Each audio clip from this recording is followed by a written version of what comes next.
Shalom.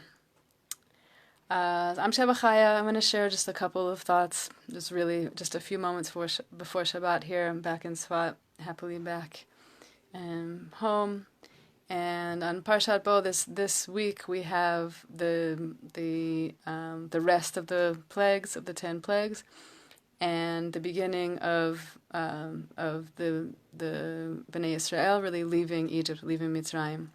So I got really amazed by the Midrash on this parsha, and I just want to share with you some of that, a couple little thoughts on it, because it really fills out the story so much. You know, everybody knows the story that there are 10 plagues, and then the Jewish people left Egypt, but these Midrashim really fill in the story in an incredible way. It adds so much to what was really happening there, and really some things I think that are worth contemplating.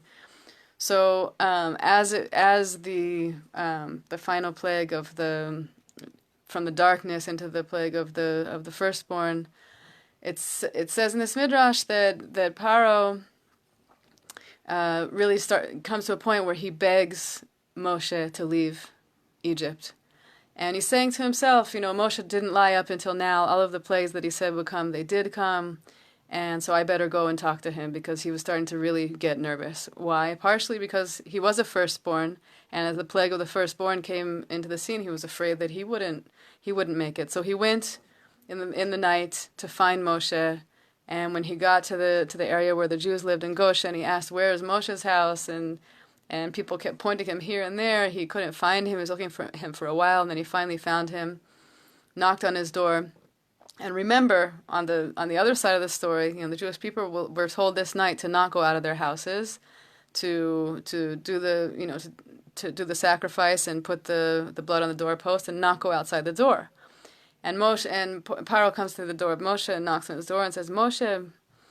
And Moshe said, "Who's there?" And he says, "It's the wretched, humiliated King Paro," with a trembling voice.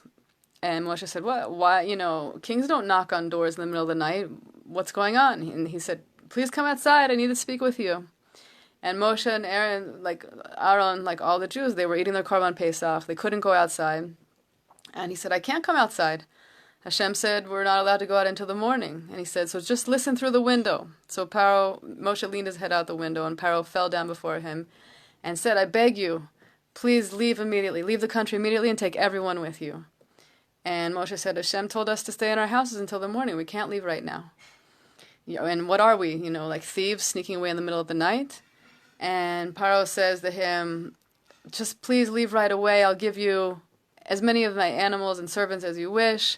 And he says, "Why are you so worried all of a sudden? Why are you having this reaction?" He says, I'm the firstborn myself. I'm afraid that I will be affected by this plague, that I will die." And Moshe told him, "You don't need to be afraid. Hashem is going to keep you alive so you can see, so you can actually witness and experience these punishments that are coming because you've enslaved us and didn't let us go, and all of the torture and everything that you've put us through in all this time." And then Paro's daughter Basia comes along. She had come along with him to find Moshe, and she said to Moshe, "Well, this is the thanks that I get for bringing you up, for taking care of you and saving you and raising you in my house." And Moshe said to her, "Have the plagues harmed you?" And she said, "No, they haven't at all." And he said, "Well, you're also a firstborn. You should also have been enslaved with the firstborn. The only reason that you're alive is because of my prayer for you." And she said, "Well, how can I sit here and just watch my family suffer, my father and my family suffer?" And Moshe said they're being punished because they didn't obey Hashem. They didn't listen to what Hashem said. So Paro says to him, "What can I do to end the plague?"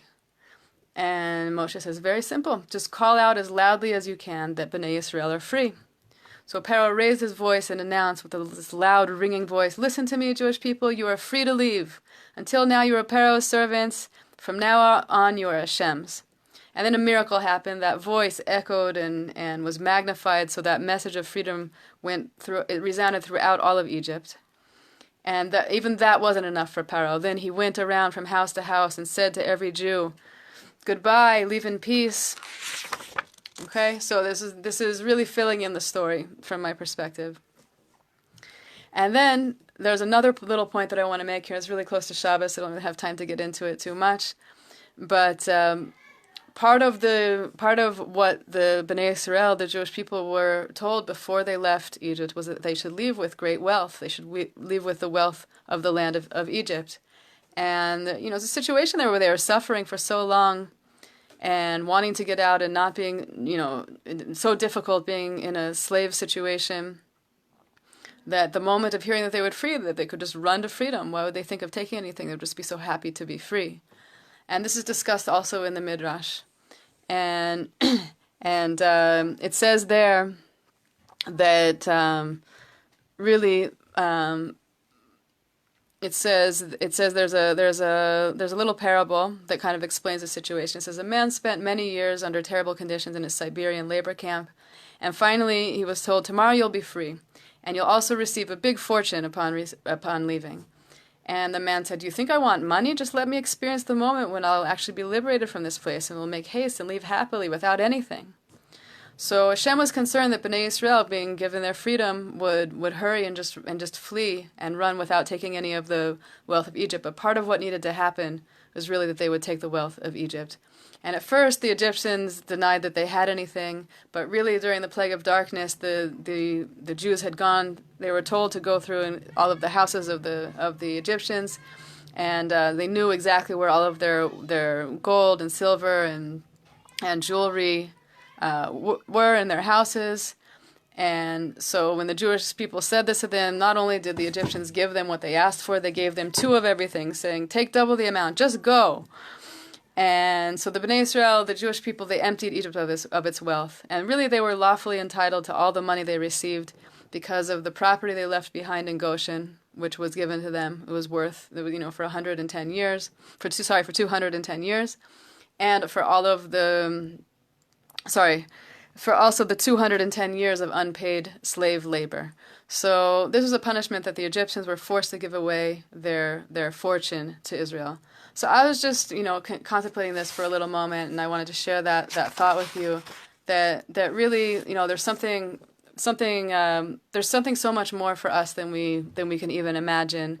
And when our moment comes to grow and to go to the next level and to take the next step, so we really need to be present. We need to be present enough to really receive it fully, and this includes greatness. It includes great wealth, and it includes great meaning as well.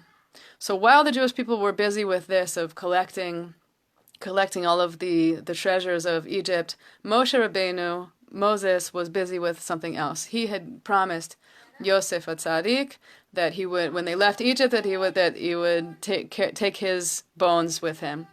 The thing is that the Egyptians had sunk his coffin in the Nile, and so he found out, because why did the Egyptians do this? Because they knew that there was this promise that Yosef made Moshe make to take his bones out of Mitzrayim, and if he couldn't find the bones of Yosef, he couldn't leave. So they sunk his bones in the Nile so he wouldn't be able to find them. And also that the Nile would be blessed, which was their main source of sustenance, because the bones of Yosef were in them. Fine. So Moshe went to the edge of the Nile and cried out, Yosef, Yosef, the time has arrived for Hashem to fulfill his oath in redeeming the Bnei Israel, and the time has also come for us to fulfill our oath to you. And if you come up, we will take your coffin, but if not, we are absolved from our oath. And Moshe threw into the Nile a metal sheet with a divine name on it, engraved on it, and immediately the coffin floated up. So this amazing, once again, I just want to point out there's like this level of connection, this level of our place in the world, that our actions in the world actually are part of the bigger story of redemption, each of us doing our part, Moshe Rabbeinu having this very special role in not only helping and bringing the Jewish people out of Egypt, but even bringing the bones of Yosef with him up to Eretz Yisrael. And there's a reflection of this in earlier times with the prophet Elisha. There's giving us an example once again that there is this great strength that we have to really go beyond nature. So I'll just share this, and then I have to jump into Shabbos. The students of the prophet Elisha went to the Jordan to cut beams for the purpose of building themselves a new Beis HaMidrash, a place of learning. And the axe head of one of the students fell into the river. Alas, master, he cried out to Elisha, it is borrowed. As meaning, we lost it, we don't have it. And Elisha asked him, where did it fall? The student pointed to the place. Elisha cut off a stick, threw it into the Jordan, and the piece of iron floated up. The student stretched out his hand and retrieved it. So this story is related in Tanakh to bring us the realization of the greatness of the prophets.